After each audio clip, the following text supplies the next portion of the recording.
প্রতি বছরের ন্যায় এবছরেও সমগ্র শিক্ষা মিশনের উদ্যোগে হরিশ্চন্দ্রপুর চক্রের ব্যবস্থাপনায় অনুষ্ঠিত হল বিশ্ব প্রতিবন্ধী দিবস।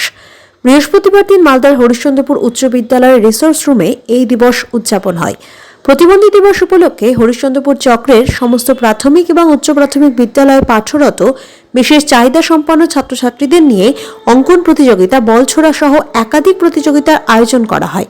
প্রতিযোগিতায় প্রথম, দ্বিতীয় ও তৃতীয় স্থানাধিকারীদের পুরস্কৃত করা হয়। এছাড়াও প্রত্যেক অংশগ্রহণকারী ছাত্রছাত্রীদেরকেও পুরস্কৃত করা হয় এবং চক্রের পক্ষ থেকে মধ্যাহ্ন ভোজনের আয়োজন করা হয়। এই দিন উপস্থিত ছিলেন হরিশ্চন্দ্রপুর চক্রের অবর বিদ্যালয় পরিদর্শক শর্মিলা ঘোষ সহ অন্যান্য আধিকারিক ও শিক্ষক শিক্ষিকারা। হরিশ্চন্দ্রপুর প্রাথমিক বিদ্যালয়ের সহশিক্ষিকা সোমা চৌধুরী বলেন, হরিশ্চন্দ্রপুর চক্রের ব্যবস্থাপনায় প্রতিবন্ধী দিবস উপলক্ষে হরিশ্চন্দ্রপুর চক্রের সমস্ত স্কুলের বিশেষ চাহিদা সম্পন্ন পড়ুয়াদের নিয়ে একটি অনুষ্ঠান আয়োজন করা হয়েছিল। যেমন অঙ্কন প্রতিযোগিতা, বল খেলা, আরও অন্যান্য প্রতিযোগিতামূলক খেলা হয়। এছাড়াও অবর বিদ্যালয় পরিদর্শক শর্মিলা ঘোষ অনুষ্ঠানে উপস্থিত হয়ে পড়ুয়াদের খেলাতে উৎসাহিত করেন। চক্রের পক্ষ থেকে সমস্ত অংশগ্রহণকারী ছাত্রছাত্রীদেরকে পুরস্কৃত করা হয় এবং মধ্যাহ্ন ভোজনও করানো হয়।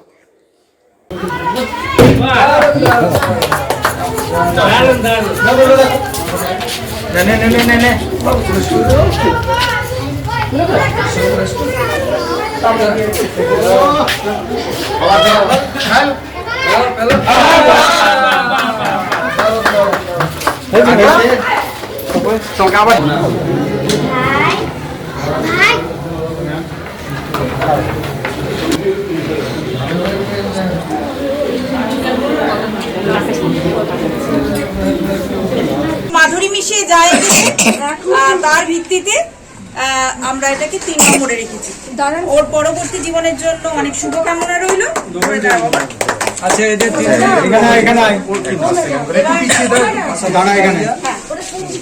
বছরের ন্যায় এবারও আমরা আমাদের হরিশ্চন্দ্রপুর সার্কেলে বিশ্ব প্রতিবন্ধী দিবস উপলক্ষে বিভিন্ন স্কুলের CWSN বাচ্চাদেরকে নিয়ে একটা ছোট্ট অনুষ্ঠানের আয়োজন করেছিলাম হাই স্কুলের একটি ঘরে। সেখানে আমরা CWSN বাচ্চাদেরকে মূলত অঙ্কন প্রতিযোগিতার মাধ্যমে উৎসাহ দান করেছি। এছাড়াও পরে আমরা নানা রকম বলের খেলা, তারপর ফ্রি হ্যান্ড নানা রকম খেলার মাধ্যমে বাচ্চাদেরকে আনন্দ দানের চেষ্টা করেছি। বাচ্চারা খুব উৎসাহের সাথে এখানে অংশগ্রহণ করেছিল এবং আমাদের অবর বিদ্যালয় পরিদর্শক সেখানে ছিলেন, বাচ্চাদেরকে উৎসাহ দান করেছেন এবং বিভিন্ন ইভেন্টে যারা ফার্স্ট, সেকেন্ড, থার্ড স্থান অধিকার করেছে তাদেরকে আমরা পুরস্কার দিয়ে আনন্দিত করেছি।